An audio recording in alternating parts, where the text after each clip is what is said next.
In this episode of Trekking Through Compliance, we get lessons on how to deal with an incredibly spoiled brat on Elaan of Troyius. Compliance, the final frontier. Tom Fox is the voyager of Trekking Through Compliance. His mission? To explore the original series and seek out and share what it can teach you about compliance. Here's your host, Tom Fox.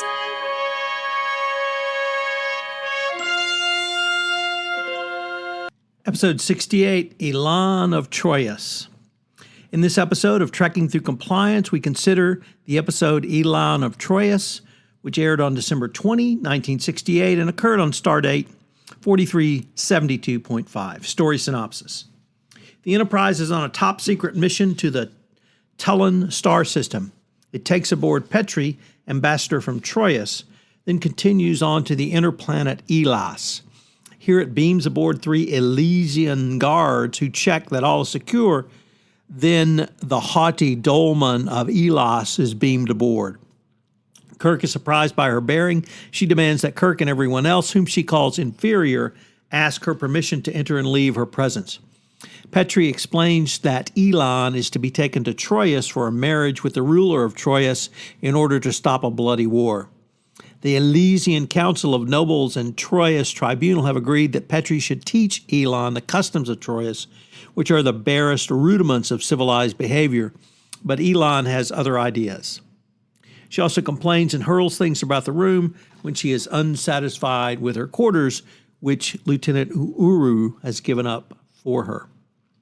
At Petri's request, Kirk proceeds on the return trip on impulse engines, only so as to allow plenty of time for the Elaan's education. Not surprisingly, the lessons do not go well, and Elaan stabs Petri in the back with a knife. To make matters worse, the Federation Commissioner sends a coded signal to the Enterprise that he plans to personally attend the wedding. Meanwhile, Spock detects a ghost ship paralleling the Enterprise's course. After fading in and out of sensor range, it finally ventures closer and reveals itself to be a Klingon warship. The reason for the presence of the Klingon warship turns out to be that the Elysian guard Crichton, who is in love with the Elaan, has thrown in with the Klingons in a fierce jealousy hangover over having to give up Elaan to the Troyan leader. Triton booby traps the warp engine, killing an engineer who discovers and tries to stop him. Kirk tries to take over the tutoring but doesn't get much further than Petri did and has a knife thrown at him. Despite Elaan's orders to the contrary, Kirk enters her chambers after Kirk stuns 2 guards and attempts to administer another lesson. At first, Elaan tries to kill him, but then she locks herself in a closet and tells Kirk that she will wait there 10 light years if she has to, but then has a change of heart. She cries and tells Kirk that she wants to make people like her. Kirk unwisely touches her tears, which contain a biochemical substance that causes men to fall in love with her, and he is ensnared. Crichton transmits a signal to the Klingon ship and is then caught. Before Spock can use the Vulcan mind meld on him, he uses a concealed phaser to commit suicide. The Klingon ship then heads for the Enterprise at warp speed. Luckily, just before Kirk gives orders to warp in to maneuver, Scott discovers the antimatter pods are rigged to explode as soon as the Enterprise goes to warp speed. The Klingon ship streaks by the Enterprise without firing, presumably waiting for it to go to light speed and blow itself up. Unfortunately, Scotty finds the dilithium crystals have been completely fused and the power for the warp drive and the phasers is therefore not available to the ship. The Klingons demand that the Enterprise prepare to be boarded or destroyed. When Kirk does not comply, the Klingons attack. Spock had been wondering why the Klingons were interested in Elaan in the first place, but discovers the reason when Elaan comes to the bridge and bridge sensors show that the common stones in her necklace are made up of dilithium crystals. Scotty is able to effect repairs to the engines using crystals, and Kirk blows up the Klingon using photon torpedoes on the next pass. Kirk is able to resist the effect of the tears and to McCoy's annoyance since he has actually managed to find an antidote. The dolman is safely transported to Troyius. Fun fact, I found this on a comment by J.A. Younger on the site missionlog.com, which is cited in the show notes.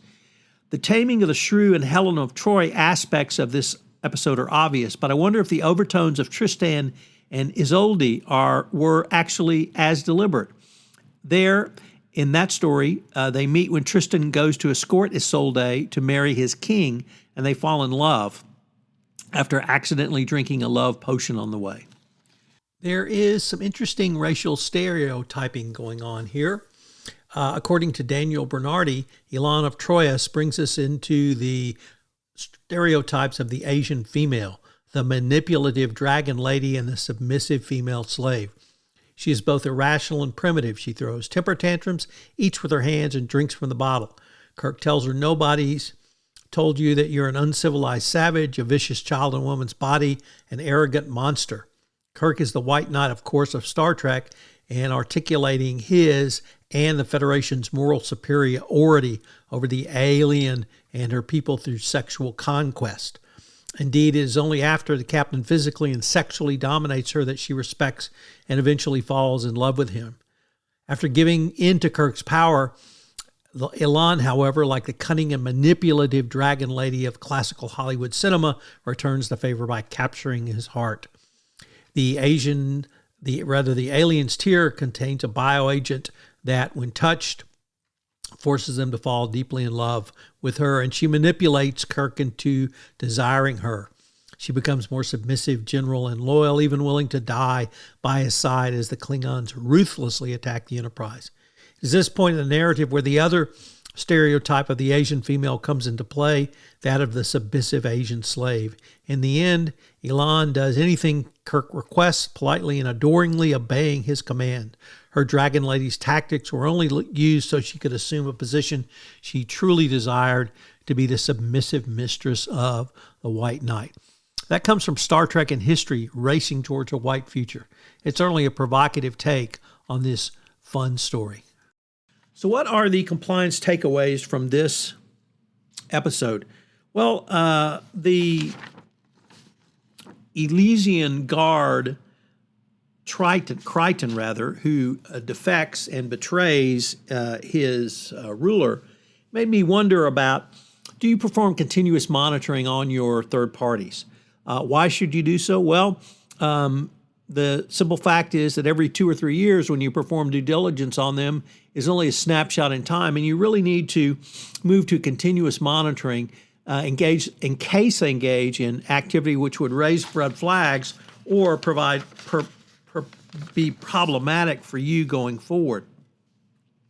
This brings up the next point, which is, how far down does your due diligence or investigation into your third parties go? Certainly you are going to perform due diligence for third parties on your sales side, but how about fourth, fifth, and sixth parties? How far down do you go? Do you require third parties to perform due diligence with those subcontractors for whom they contract with to do business for you? Do you even allow that? Is this something you've thought about?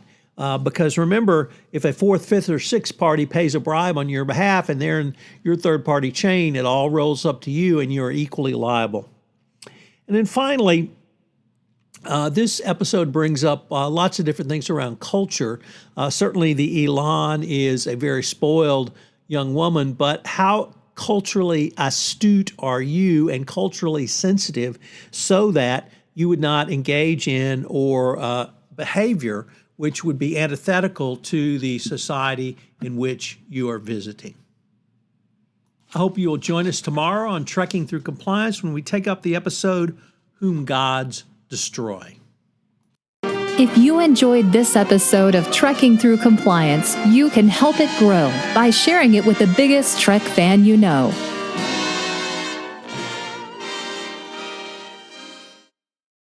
This podcast is a part of the C-Suite Radio Network. For more top business podcasts, visit c-suiteradio.com.